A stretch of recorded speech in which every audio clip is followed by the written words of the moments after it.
Peter, we head to Flemington this Saturday and you've got Elusive King in the June handicap over 2,000 metres. Blinker's on first time, done a lot of schooling since his last run.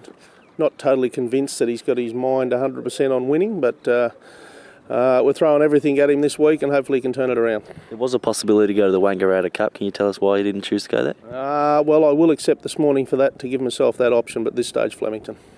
Two in the Francis Tressady Stakes over 1,400 metres, and there's only one and a good start last year time at Caulfield.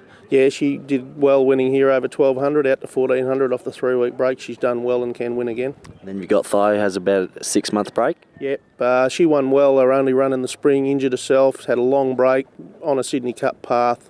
We'll probably need this one, but look for her to finish off nicely.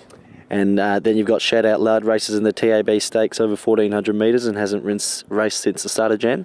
No, he's back from 2,000, freshened up. His 1,400 record's good, and I don't think he's been out of the money for me at that trip. Failed to run the 2,000 in Sydney, so he's in good shape and can run well in what looks a very competitive race. And then you've got High Esteem accepted into the Guineas and possible to go to the 1,600 at Bendigo as well. He'll run in the Guineas, taking on All Too Hard, which looks a forlorn task, but he needs this run to step up in distance, probably something like the Alistair Clark next time where he'll be better suited. What did you take from his first up at the CSA Stakes? Yeah, pleasing, good and solid. He was beaten a short margin, was strong through the line.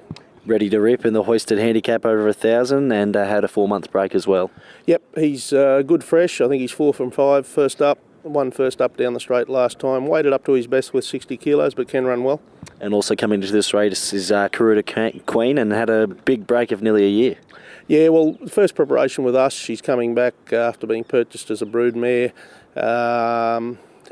On her best form, she'd be well in a race like this. A bit hard for me to get a guide of where she's at because obviously I don't know much about her, but her work's been good and, we're going there with probably a fingers crossed approach. And your best for Saturday?